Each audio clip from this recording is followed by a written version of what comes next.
and turn to another Psalm, Psalm 37.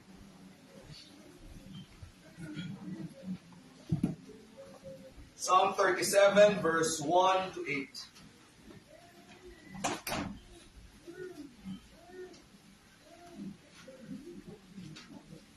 Salit-salitan po natin basahin ang mga verses na ito. I begin with verse 1, kayo po sa verse 2, and then palitan po tayo. Psalm 37, verse 1 to 8. It's very clear in the subtitle of this that it was written by King David.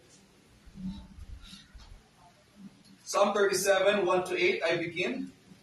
Fret not thyself because of evildoers, neither be thou envious against the workers of iniquity. For they shall soon be cut down like the grass, and wither as the green herb. Trust in the Lord and do good, so shalt thou dwell in the land, and verily thou shalt be fed.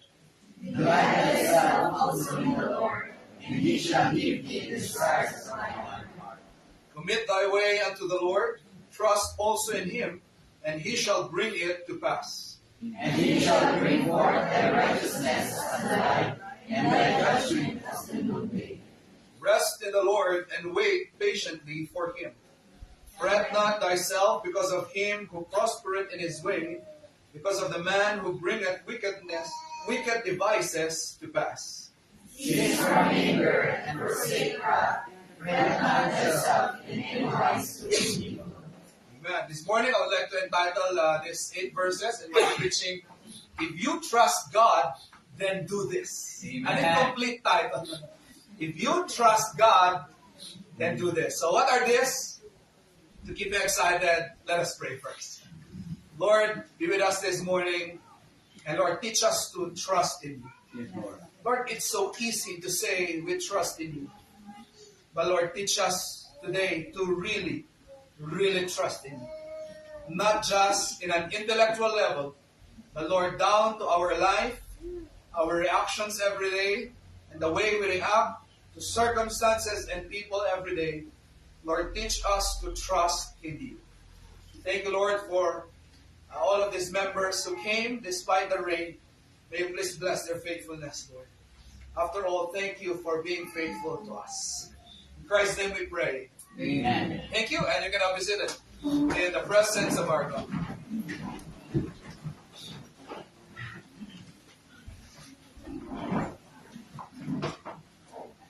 It's so easy, just like what I've said in my prayer, it's so easy to say you trust God. After all, it's just words, right? I trust God. However, those words will become empty if our life does not back it up. Ibig sabihin, kahit ilang beses mong sabihin na, I trust the Lord, ngunit kung hindi nakikita sa buhay mo, hindi natin masasabi that you really trust the Lord. And this psalm is showing us some markers in our life to know if we really trust God. And as I say my points, these are instructional, but at the same time, they are markers. Ibig sabihin, it's a test for you. It's a test for all of us to see, am I really trusting the Lord? And at the same time, it is also an instruction to us. In fact, many commentaries would say that Psalm 37 is like a Proverbs. It's a proverbial psalm. Ibig sabihin, psalm siya, it's a worship song. It's a worship poem. But then, it has wisdom into it. Meron siyang, para siyang Proverbs, para siyang tatay na nagbibigay ng instructions sa atin at tinuturuan tayo how we can trust the Lord. And I pray that today we will all learn, amen, how to trust God, not just in word or in our mind, but even in our life. Okay, so today, I hope you're excited. I have 3 points for you this morning, how to trust God. If you trust God, then do this. Amen. So what are those? Number 1, stop envy and patiently wait. Amen. The first marker to know if you are really trusting the Lord is for us to stop envy and to patiently wait on God. Psalm 37 verse 1 begins by saying, fret not. Fret not is a very old King James word, a very old word. No one of us uses this word anymore. But it simply means, do not worry. Do not worry, because God is in control. It means, when we trust God, then our worry and our anxiety becomes low. Amen? If we truly trust the Lord, ang ating worry ay bumababa. However, because of the context of this verse, many commentaries would say that fret not here is not just about worry, but it is about envy, comparison that leads to self-pity. So parang ganito ang sinasabi ng verse na ito. Stop being envious. Because when you start to become envious, you will start to compare yourself. And when you start to compare yourself, then you will start to have self-pity. And those emotional reactions are not healthy. Bakit po? They are the opposite reactions of trusting the Lord. Kaya nga po, sabi, kung gusto nating matutunan i-trust ang Panginoon, kailangan ibaba natin ang ating envy, comparison to others, and worry. Folks, the Bible is filled of verses to tell us, do not worry because God will take care of you. Do not worry because He knows your needs even before you ask it. Do not worry because He knows your dreams even before you pray about it. Do not worry because there are things you cannot pray for, but God knows it already. Do not worry because King David said, if you would go to the verses down in this chapter, nakalagay dito, sabi ni King David, I have been young and now old, yet I have not seen the righteous forsaken, nor his seed begging bread. Amen. Do not worry, because King David said, ilang taon ako nabuhay dito sa mundo, I saw almost all kinds of people, but I can assure you, I never saw a saved person go hungry. I never saw a saved person na pinabayaan siya ng Panginoon. Why? Because God will always take care of us. And if you are still thinking, Pastor, you do not know my life, ang hirap ng mundong ito, gusto kong sabihin, hindi ka papabayaan ng Panginoon. Because soon He will take you, He will come back for you, and He will give you a better life than what you have right now. Amen. The best life you can imagine. So folks, fret not. Do not worry. Do not be envious. Do not compare yourself. Do not have self-pity, because I tell you, God gave a promise that He will take care of us. And why am I trying to say this? Why? Because if we start to be envious, King David gave us the negative effect of being envious. And what is that? Sabi niya, fret not thyself in any wise, it tends only to evil. Amen. When you start to be envious, pag ang mata mo ay nakatingin sa ibang tao, especially when you are looking at unbelievers, I tell you folks, those who do not worship the Lord, they are richer than you. They are more successful than you. And when you start to put your eyes on others, you start to compare yourself, and then sasabihin mo, Lord, why is it like this? I'm serving you and I'm poor. I'm serving you and I have a worse life. Ang aking buhay hindi kasing ganda ng kanyang buhay. And you will start to compare yourself and have self-pity. At anong sabi ni David? Pag ikaw ay naiinggit, pag ikaw ay mayroong comparison, it will only lead you to do evil. Amen. That's why, folks, trust the Lord. Drop envy. Envy is a sin of the heart. Sometimes mahirap makita ang envy. But when you feel it in your heart, that's the time you need to go to God in prayer and beg God, Lord, please remove this envy. Because I tell you, envy will lead a person to put down others. Envy will lead a person to destroy the reputation of others. This world is filled with people who are envious, who are doing evil. If you would research, I want you to do your research, okay? You would research on the emotional motivations why people do evil. Psychological reasons why people do evil. And I will guarantee you, you will always see in all researches, even in Google search, what is in the top 5 or top 3? It's always envy, jealousy. Why? It will lead us to do evil things. Kaya nga po, pag tayo ay nainggit, kailangan magdasal tayo sa Panginoon. Panginoon, patayin mo ang kasalanan na ito sa aking puso. Because envy will always lead to evil. And so, folks, this is how we trust the Lord. We need to drop evil, and then the verse here says, next verse, sabi niyo po, rest in the Lord and wait patiently. Amen. This is how we trust God. We drop envy, we drop comparison, we drop self-pity, at ikaw ay mag-rest sa Panginoon. Ibig sabihin, ibigay mo ang buhay mo sa Panginoon. Sabihin mo, Lord, take good care of me and patiently wait for Him. Because I tell you, God is never late. God is always on time. It may seem late to you, but it's not late for God. And God has His own timing. God has His own will. God has His own way. At merong paraan ang Panginoon kung paano niya sasagutin ang ating mga desire, ang ating panalangin. Kailangan mo lang mag-antay. Kaya nga po, sabi nung isang verse na binasa natin dyan, delight yourself in the Lord. Your main focus is not to say, Lord, come on, give me money, give me wealth, give me promotion. No. Your main focus is this, you delight yourself in the Lord. You fall in love with God, you fall in love in worshiping Him, you fall in love in trusting Him and in serving Him, and He will give you the desire of your heart. Amen. In His own will, in His own time. Amen. Hindi mo kailangan maigit. Hindi mo kailangan magselos. Kailangan mo lang mag-antay sa Panginoon kung ano ang timing niya para sa buhay mo. Amen. That's why I always tell you this before, right? We need to drop that phrase, sana all. Because it has a mix of envy. May nag-asawa, sana all. May na-promote.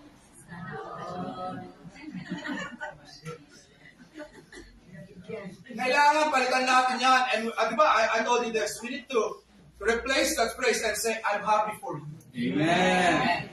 It's not about you. It's about, I'm happy for you, and then you preach to yourself, I'm coming next. Right? Because God has His own timing for me. I just need to wait. And when you cannot wait, what will you do? You will put Him down and put yourself up. Bakit? Maingit ka eh. Amen. So please, i-drop natin yan and let us trust the Lord's timing. He has His own timing. God is never late in God's perfect time. Amen? I'm going to show you a story here of someone in the Old Testament na hindi nakapag-antay. Ito, King Saul in 1 Samuel chapter 13. The story here was this, they were in war. And God told King Saul through the prophet Samuel, sabi niya, King Saul, I want you to wait for 7 days. That's God's perfect number. 7 days. After 7 days, we will offer a burnt offering. And then after that, we will go to war. And I tell you, you will win. But 7 days was too long. Folks, waiting sometimes, it's so hard, right? At anong gagawin mo? Pag di ka makapag-antay, pipilitin mo. Even to the point, dadayain mo ang documents. Even to the point, may ibabagsak ng iba. Why? You cannot wait. And King Saul, what did he do? Sabi niya, I cannot wait for 7 days. I will take matters into my own hands. So it was King Saul who got the burnt offering, and he was the one who sacrificed it. Folks, this was Old Testament. You cannot sacrifice if you are not the high priest. But King Saul, even if you are the king, but King Saul got the sacrificed it. That was a big blunder. A big blunder towards the Lord because he cannot wait. That's why when Prophet Samuel came, ano ang kanyang sabi niya? He gave a prophecy of curse to King Saul, sabi niya. And Samuel said to Saul, thou hast done foolishly. Thou hast not kept the commandment of the Lord thy God, but now thy kingdom shall not continue. That's why you know this. I mean, King Saul was replaced by David. Why? Because he was a king who did a lot of blunder towards the Lord. And one of those is that he did not wait for God. Amen. Folks, you just have to wait. Amen. You just have to wait. God has His own plan for you. Hindi mo kailangan mainggit. And this is how we show trust to the Lord. When we are just sitting down and saying, Lord, I'm gonna wait for your time. Always remember this, folks. God can do more in 5 minutes than you doing things in 10 years. So pag namamadali ka, gusto mo, Lord, gusto ko na. I don't know what the context is this for you. Pero pag pinilit mo isang bagay and you start to do this, it's foolish. It's foolishness. But in just 5 minutes, pwedeng baguhin yan ng Panginoon. Sometimes when you are serving God and others who are not serving God are getting successful, you always have this feeling that you are being left behind. Am I right? Do you feel this? Yeah. Others moving forward, but me, I'm being left behind. I'm serving God. What did God say in the Old Testament? He said, I can turn back time for you. If you just patiently wait for God, He can turn back time for you. And if you think you lost some years because you were serving God, I tell you, no, He can just give it back. At yung na-accomplish mo na ilang taon, pag binaliktad niyan, mas marami yan. You just have to wait on the Lord. Amen. Sabi mo po sa iyong katabi, sabi mo sa kanya, learn to patiently wait. Come on, tell that to your sibling. Learn to patiently wait. Amen.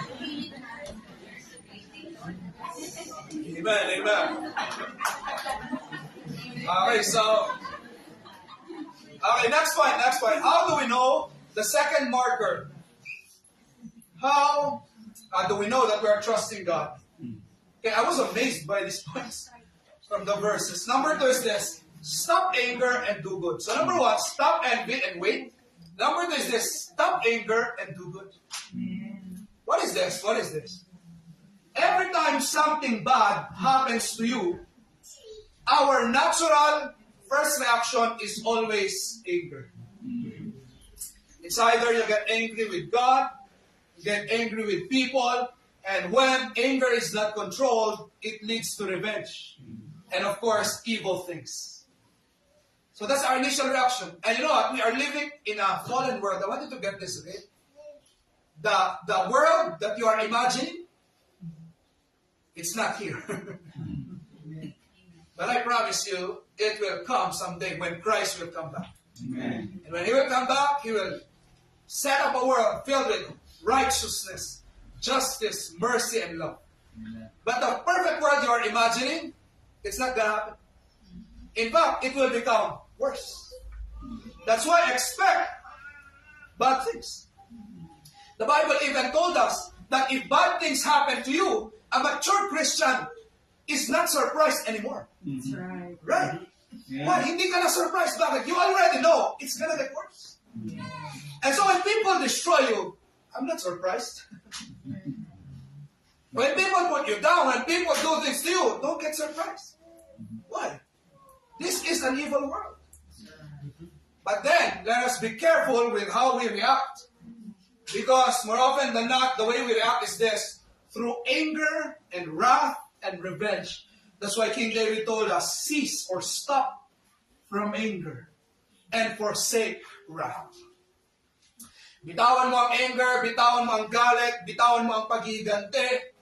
And Albert Barnes gave a very interesting commentary. He said, it's so hard to drop anger, especially when you feel that they seem permitted to carry out evil. If people are in power, sometimes it seems that they can do anything they want. That they can say anything they want, even if it hurts you. And you will feel that, na para bang may mga tao na parang ang dali sa kanilang gumawa ng mali? Para bang may mga tao na ang dali para sa kanila na manira na ibang tao? And Albert Barnes was saying this: those are the times it's so hard to drop anger. Because pag na-feel mo yun, gusto mo maghigante, gusto mo magalit, gusto mo bumawi. But King David is telling us, cease from it. Amen. Stop it. And what's the next instruction? Next verse, sabi niya po dito, trust in the Lord and do good. Wow. How come you did not say amen?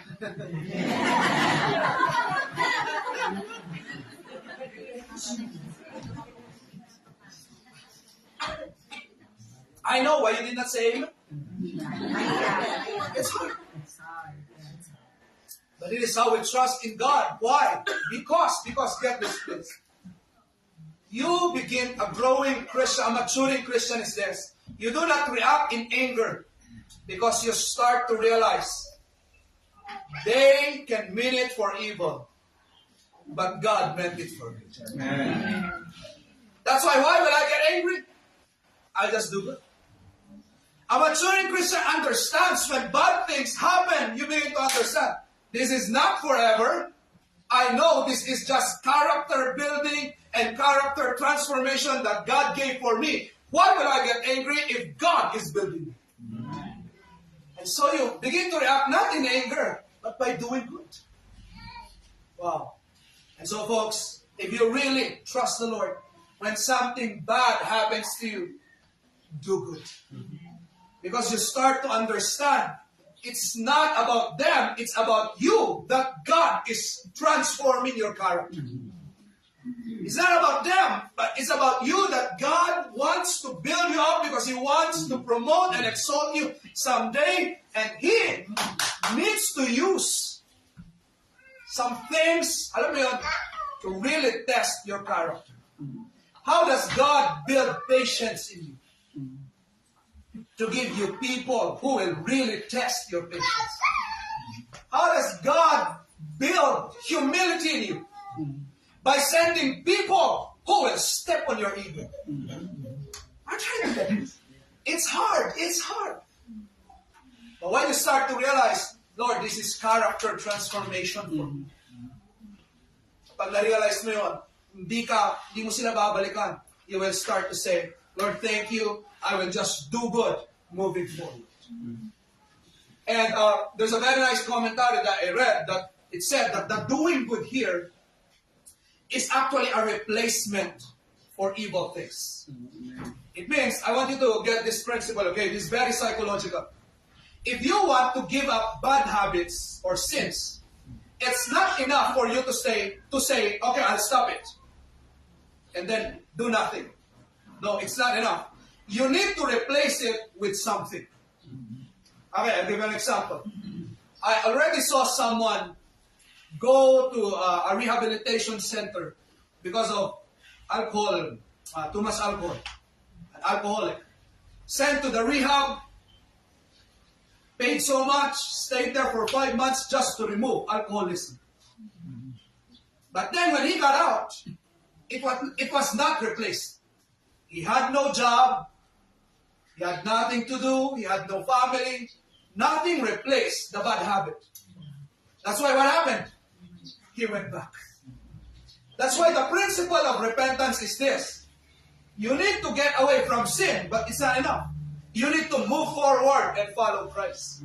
Something must replace something. Amen. And if you want to give up sin, give up anger, something must replace it.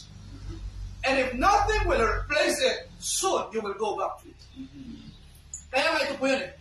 Paano tayo makaalis sa spirito ng paghiganti? Sa spirito ng galit, ng anger, ng inggit?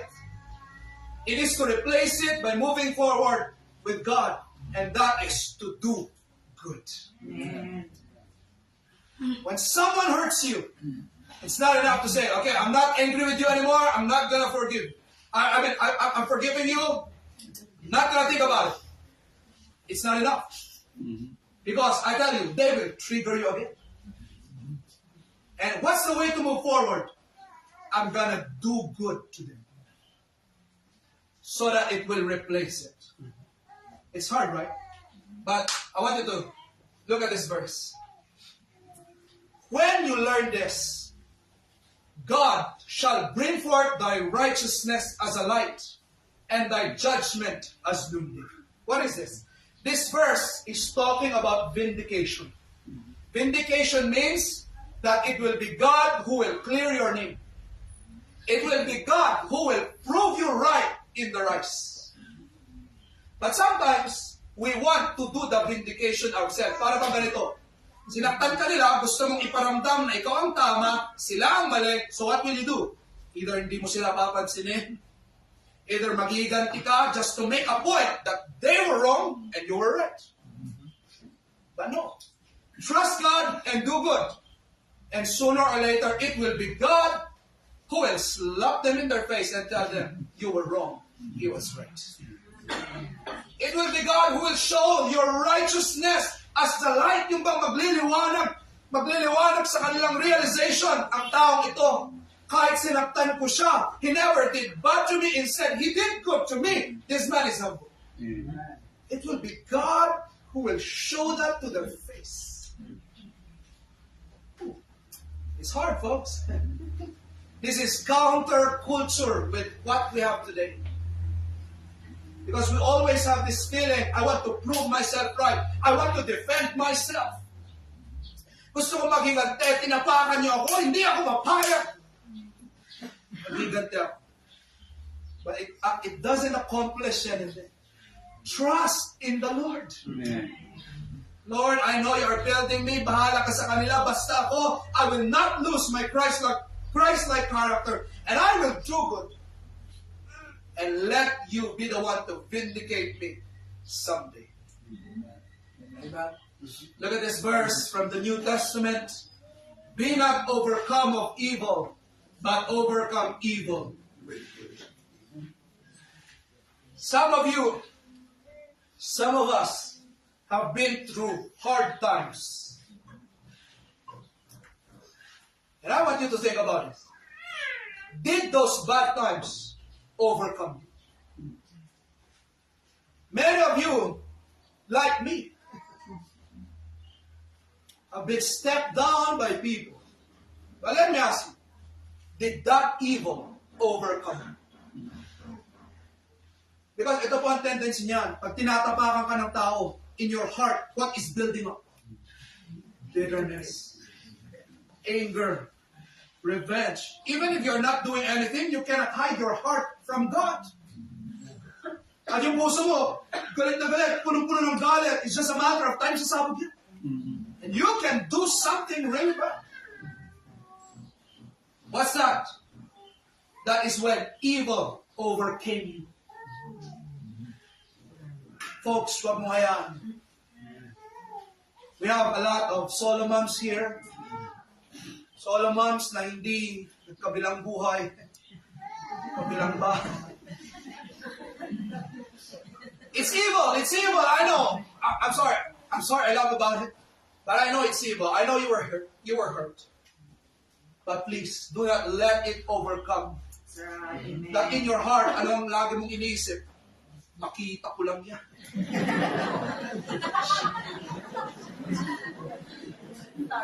Do not let it overcome you. Alam mo yan? Sige, mag-block ko lahat.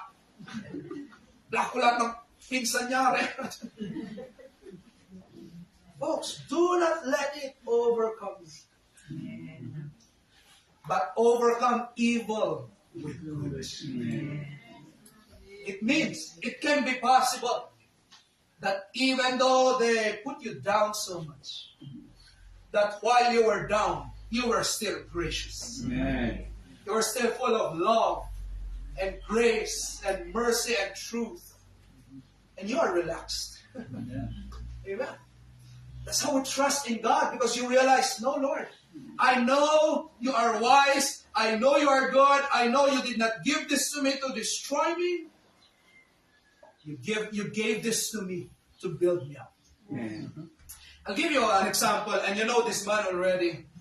Old Testament, the book of Genesis, Joseph, of course. Okay, you know his story, right? He was sold by his brothers when he was a teenager, and he became a slave in Egypt. Is that evil? Folks, is that evil? Yes. Yes. And what makes it really evil is this.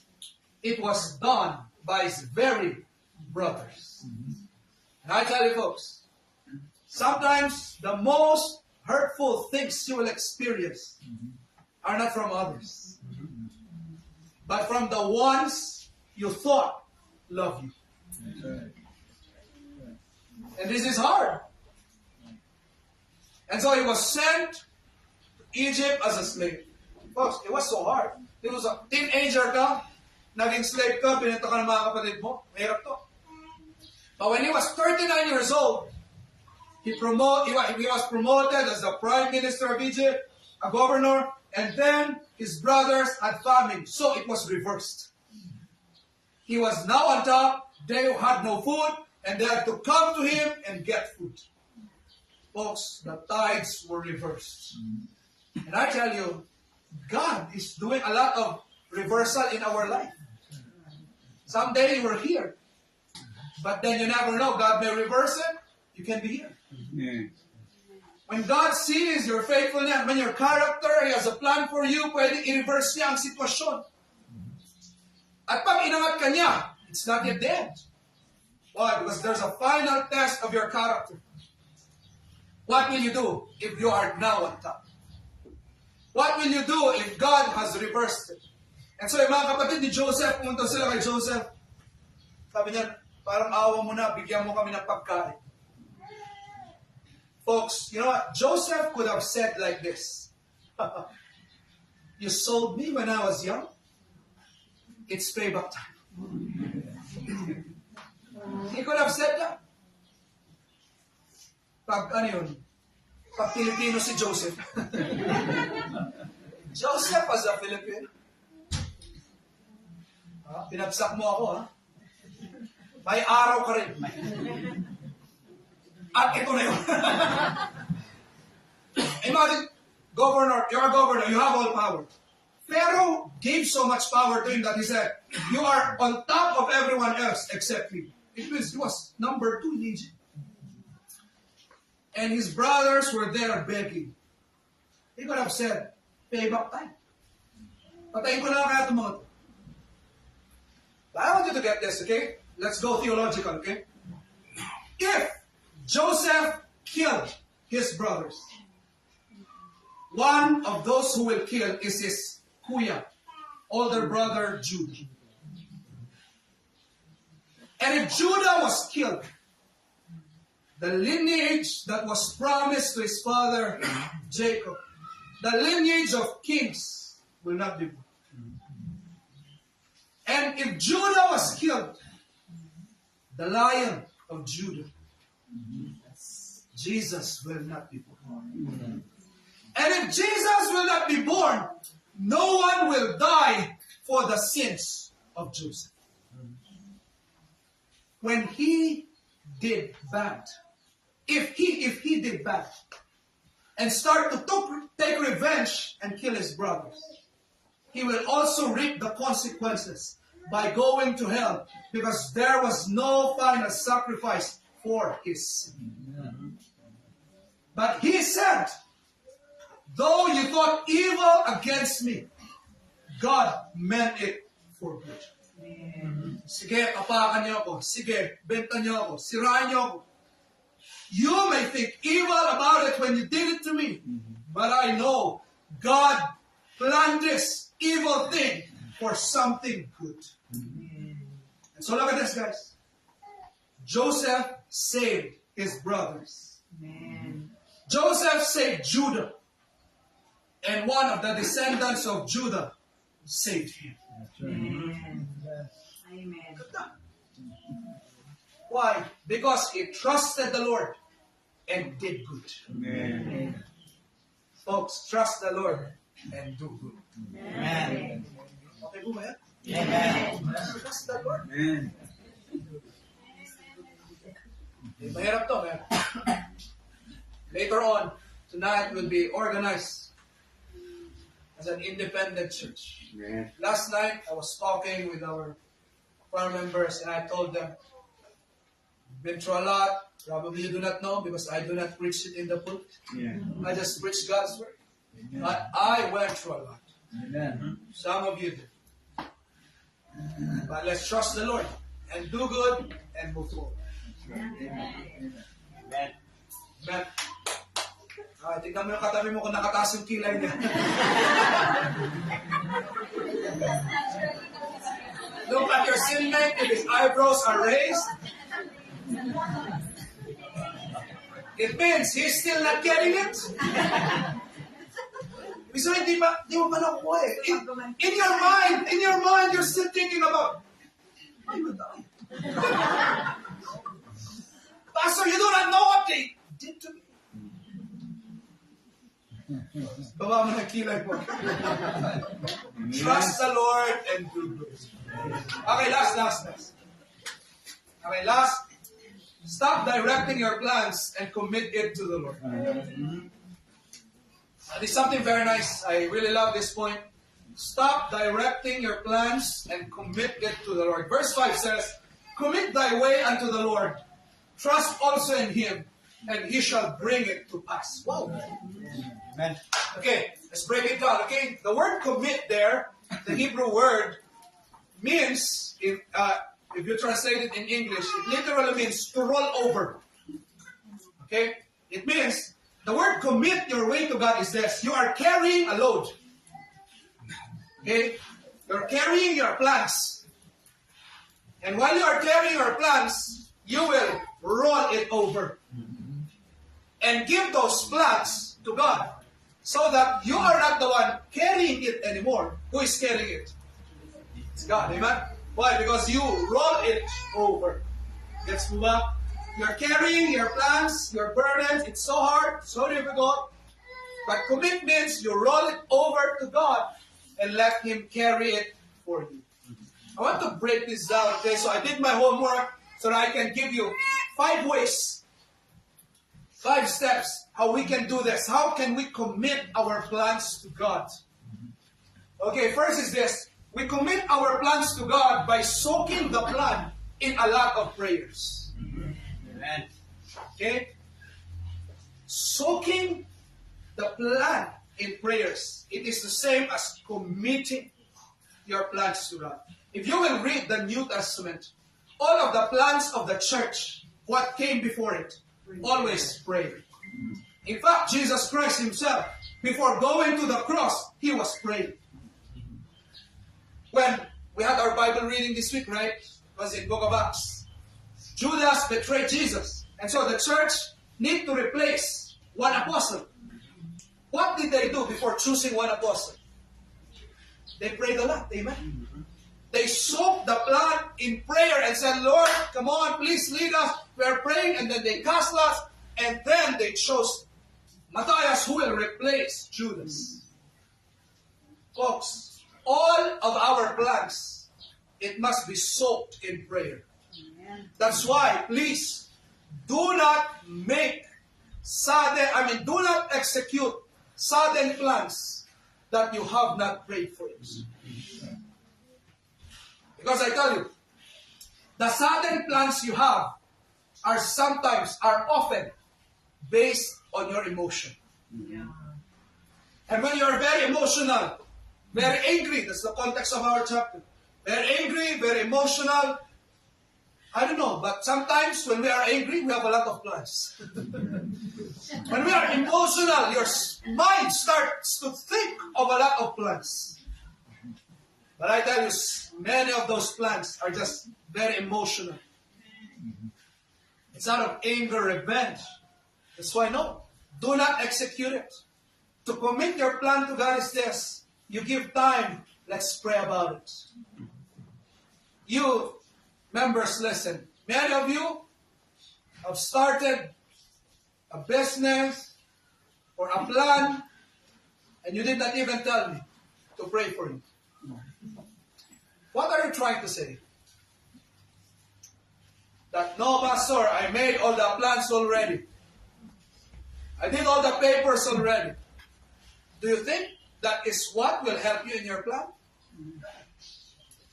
Even if I do not know business or anything about your plan because I'm an engineer, it's not related to my field, still you need to come to me and say, Pastor, can you pray for me? And I will say that to the church, and everyone will be praying for you. Why? The plan that will come to pass are plans that were soaked in prayer. Amen. To commit your plan to God means to align your plan with God's word and with God. It means when you are planning something, many times you need to ask, Lord, is this your will? Is there a verse that I am violating? Is there a principle that I am violating? Lord, will this plan make me closer to you or pull me away from you? You need to think about it, folks.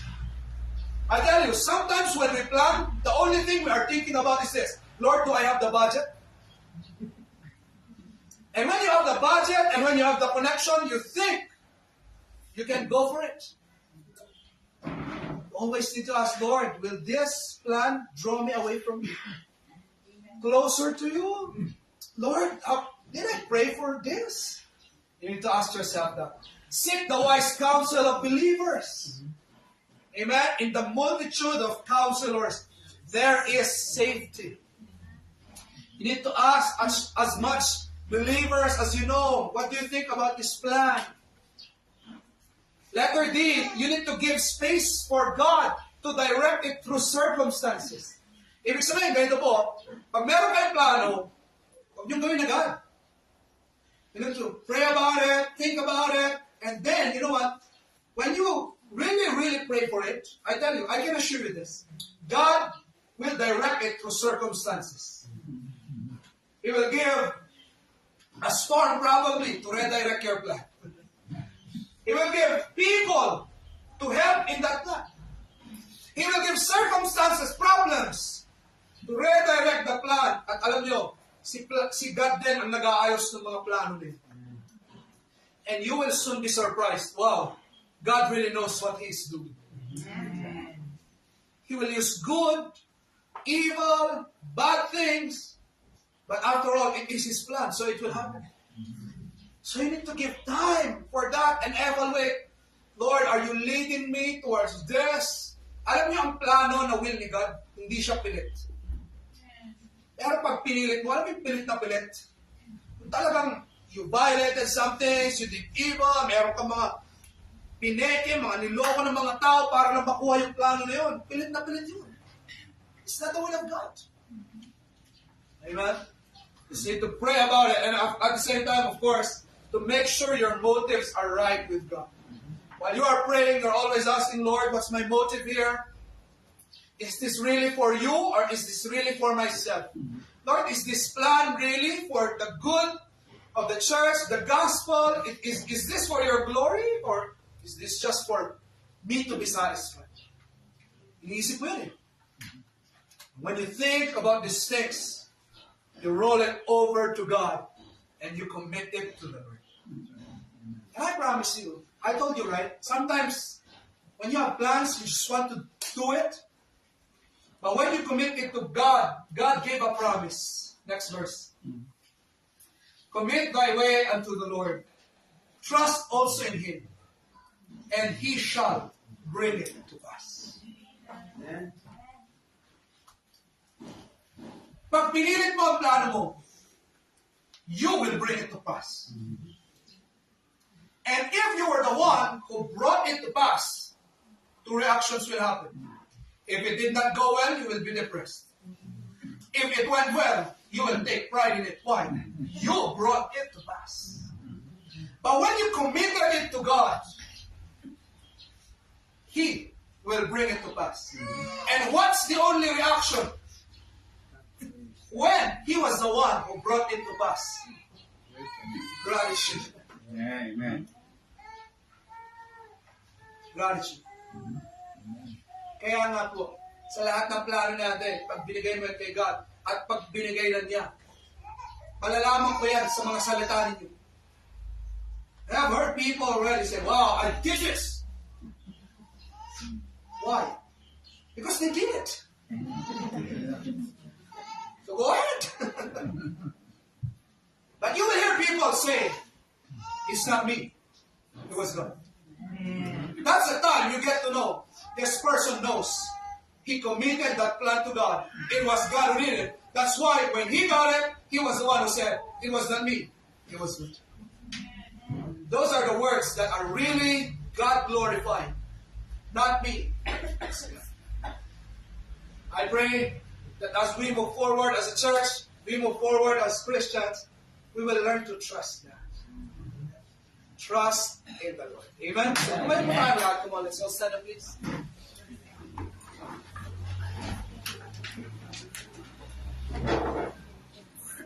Let's all bow down, close our eyes. I want you to pray to God this morning, and Lord, tell God, Lord, just teach me to trust. I pray, Lord, that these points will become real in my life. Come on, may that be our prayer. And if there is a point that was really for you, I want you to be honest with God today. Tell God, Lord, I failed in this point. Lord, I failed in envy. Lord, I failed in this. Come on, tell that to God. Be honest to Him. And just ask God for strength and wisdom that you will learn to trust Him for the rest of your life.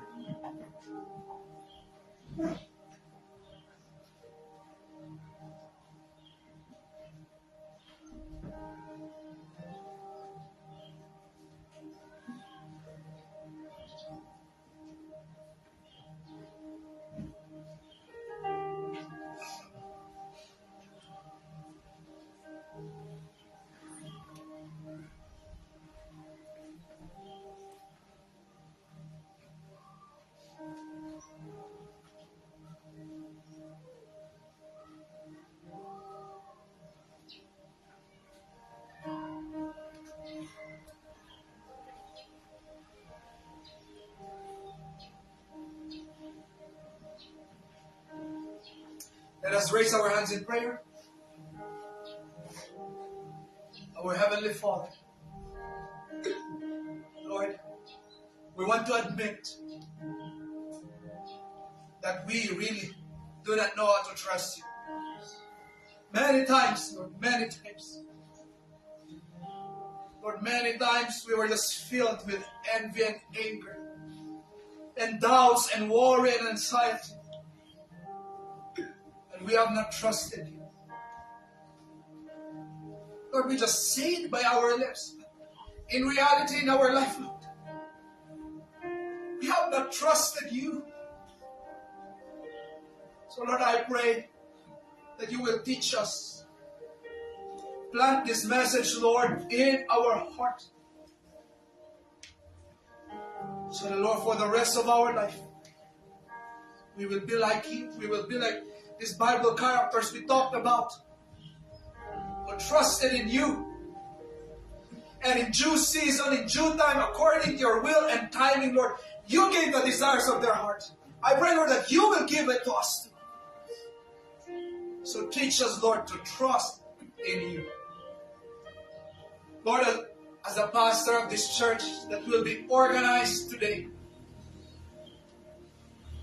Lord, I pray that You will teach our church to trust Him. Lord, my desire is not, Lord, these physical things. Praise God, if You will give us a lot, a building. Praise God, if You will give us a car or what, Lord. But Lord, please make us a church who trusts in You. This is for Your glory. Teach us. Thank You, Lord. We just want to praise You today, honor You. We just want to dedicate our church to You, O Lord. Lord, a new church will be born today. Lord, I am excited. And I want to be honest, Lord, I'm nervous. Lord, I'm feeling this pressure. But I know, Lord, You are the one who holds tomorrow. You are the one, Lord, who holds our future. And because You will start it today, actually, Lord, You started it even before. I know, Lord, You will finish it. So, Lord, we dedicate our church to You. And all of our members that was added to us for the past 3 years. Thank You, Lord. Help us to move forward as one body, one army, to reach the world for You. Thank You, Lord. We love You and we honor You. In Christ's name we pray. Amen. Palakpakan natin.